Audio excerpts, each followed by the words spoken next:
Hi hello అందరికీ నమస్కారం అండి. మీరు చూస్తున్నారు జేపీ అగ్రిటెక్ యూట్యూబ్ ఛానల్. నేను మీ జనపతిని.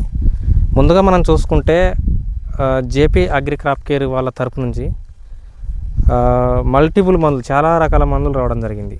లాస్ట్ ఇయర్ మనం చూసుకుంటే పండాకు సమస్య నుంచి పంటను ఎట్లా కాపాడుకోవాలి, ఎదగని చేనులకు ఏ విధమైన మందులు స్ప్రే చేసుకోవాలి, ఎంత మోతాదులో స్ప్రే చేసుకోవాలి, మన యూట్యూబ్ ఛానల్ ద్వారాగా చాలామందికి సజెషన్ ఇవ్వడం జరిగింది. అవి 100% ఎఫెక్ట్ చూపించి కూడా రైతులకు మేలు చేకూరడం కూడా జరిగింది. ఇప్పుడు కూడా నాకు 1 నుంచి 2-3 ఫోన్లు ఈరోజు రావడం జరిగింది. దాన్ని దృష్టిలో పెట్టుకొని నేను ఈ వీడియో చేయడం జరుగుతుంది. మనకు పండాకు సమస్య అంటే పండాకంటే మొదల్లో ఆకు రావడం కాదండి, చివరికంటూ కూడా క్రాప్ పడిపోయి న్యూట్రిన్స్ లోపం వల్ల భూమిలో స్ట్రెంత్ అనేది లేకపోవడం వల్ల కూడా చెట్టు ఎదిగినంత వరకు కూడా క్రాప్ పడేసి నెక్స్ట్ ఎదగడానికి ప్లేస్ లేక, అంటే దానికి స్ట్రెంత్ అనేది సరిపోక జింకుదాత లోపం, సూక్ష్మదాత లోపాలు రావడం వల్ల మొక్క అనేది ఆటోమేటిక్గా పండాకు చివరి వరకు కూడా పండాకు లెక్కన అయిపోయి పండు పసుపు రంగులకు మారిపోయి ఆకు అనేది కంప్లీట్గా రాలిపోవడం జరుగుద్ది. అట్లాంటి దాని గురించి ఒక సొల్యూషన్ చెప్పన్న అనడం జరుగుతుంది. మనం ఈరోజు దాన్ని బేస్ చేసుకొని ఈరోజు మనం ఈ యొక్క మందు తీసుకురావడం జరిగింది. దాని పేరేంటి, ఏ విధంగా పనిచేస్తుంది, ఎంత మోతాదులో స్ప్రే చేసుకోవాలి, ఎట్లా స్ప్రే చేసుకోవాలి, ఏ టైంలో స్ప్రే చేసుకోవాలన్న దాని గురించి ఈరోజు మనం క్లియర్ కట్లో ఒక కంటెంట్ రూపంలో మీ ముందుకు నేను ఎక్స్ప్లెయిన్ చేయడం జరుగుద్ది.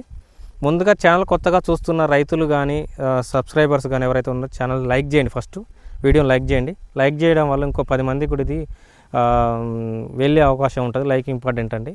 నేను చాలా కష్టపడి చేయాల్సి వస్తుంది. వీడియోలు కూడా ఎక్కడ చూసుకున్నా కానీ మాకు అందుబాటులో చేయలేవు, లాంగ్ వెళ్ళి చేయడం అవుతుంది. ఇప్పుడు దాన్ని దృష్టిలో పెట్టుకుని ప్రతి ఒక్క రైతు కూడా సబ్స్క్రైబ్ చేయకుండా చూసే రైతులు సబ్స్క్రైబ్ చేసుకోండి, లైక్ చేయకుండా చూసే రైతులు లైక్ చేయండి. మీకు ఏమైనా సమస్యలు కానీ మీ ఛానల్లో ఏమైనా ప్రాబ్లం కానీ ఉన్నట్టయితే నాకు కామెంట్ రూపంలో తెలియజేసినట్టయితే నేను మీ సమస్యకు నేను చాలా వరకు పరిష్కారం చెప్పడం జరుగుద్ది. ఇంకా నేను చాలా మందులు కూడా వర్కబుల్ అయ్యే మందులు కూడా నేను వాళ్ళకి ఇవ్వడం జరిగింది. అదేవిధంగా ఫీడ్బ్యాక్ తీసుకోవడానికి కూడా సిద్ధంగా ఉండడం జరిగింది. నాకు పని కొంచెం ఒత్తిడి వల్ల నేను అవన్నీ తీసుకోలేకపోవడం జరుగుతుంది. 2-3 రకాల మందులు క్రాప్ సెట్టింగ్లో ఎట్లా వాడాలనేది కూడా నేను క్లియర్ కట్లో ముందు ఈ వారం 10 రోజులలో కూడా కంప్లీట్గా నేను వీడియోల రూపంలో తెలియజేయడం జరుగుద్ది. సో ఫ్రెండ్స్, ఇప్పుడు కంటెంట్లో కనుక వస్తే ఇది జేపీ అగ్రి క్రాప్ కేర్ వాళ్ళది. ఇది డేంజర్ అండి. ప్రతి ఒక్క రైతుకు కూడా ఇది లాస్ట్ ఇయర్ మనం మన యూట్యూబ్ ఛానల్ ద్వారాగా ఈ మందుని మనం పర్చేజ్ చేయడం జరిగింది. రైతులకు కూడా 100% మేలు జరగడం జరిగింది. ఇది కంప్లీట్గా నల్లికి అంత ఎఫెక్ట్ చూపకపోయినా కానీ, అరకొర నల్లి పోయినా కానీ కంప్లీట్గా ఇది కంకర తెగులు పండాకు సమస్య ఏదైతుందో, గ్రోతింగ్ రాని చేన్లు, క్రాప్ పడే స్టెప్ రాకుండా ఉన్న చేన్లు ఏవైతే ఉన్నాయో అవి మాత్రం కంప్లీట్గా మొత్తానికైతే ఒక స్టెప్ రావడం జరుగుద్ది. స్టెప్ రావడం, అలాగే ఈ పండాకు సమస్య నుంచి కూడా చాలా వరకు మనకు రిలీఫ్ అయ్యే అవకాశాలు ఉంటాయి. చేనైతే ఎదగకుంటుండి బిడ్సబారకపోయి గ్రోతింగ్ అనేది లేకపోవడం వల్ల అది స్టార్టింగ్ స్టేజ్లో నల్లి ఏదైతే ఉంటుందో చూసారా, వారం 10 రోజుల లోపు నల్లి అటాక్ అయ్యే చేన్లు ఉంటాయి చూసారు, అవి అలాంటి చేన్లు మాత్రం ఇట్లాంటి మందు కనుక ఇది కొట్టుకున్నట్టయితే కంప్లీట్గా సమర్థవంతంగా ఎదుర్కొంటుంది.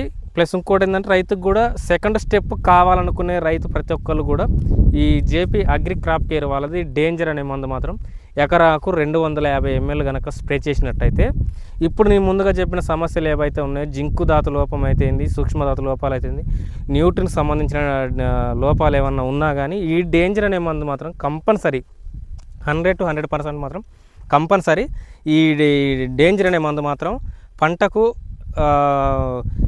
మేలు చేసి ఇగురులు పగలడం, మెయిన్గా ఇప్పుడు ఆకరాలిపోయిన చేను ఏదైతే ఉందో కంప్లీట్గా అది ఇగురు పగలడం జరుగుద్ది.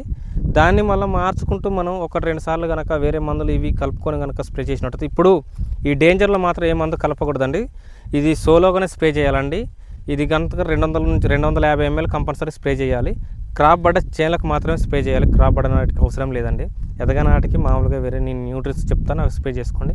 క్రాప్ బాడీ ఏదైతే ఇబ్బందికరంగా మొత్తం కుంగిపోయి అసలు మాకు స్టెప్ రావట్లేదు అనుకున్న రైతులు మాత్రమే దీన్ని ప్రిఫర్ చేస్తాను. ఆ రైతులకు కానీ ఎవరికైనా సరే కానీ. అట్లా కాకుండా ఎదిగిన చేనులకు మాత్రం అవసరం లేదండి. ఇంకా గ్రోతింగ్ వచ్చే అవకాశం ఉంటుంది, ఎందుకంటే ఇది కొంచెం గ్రోత్ ప్రమోటర్ కాబట్టి గ్రోతింగ్ వచ్చే అవకాశం ఉంటుంది. సో ఫ్రెండ్స్, మన వీడియోలు మన నుంచి ఇంకెట్లాంటి వీడియోలు మంచి కావాలనుకుంటే మీరు మా ఛానల్ సబ్స్క్రైబ్ చేసుకోండి, లైక్ చేయండి, షేర్ చేయండి ఫ్రెండ్స్. బాయ్.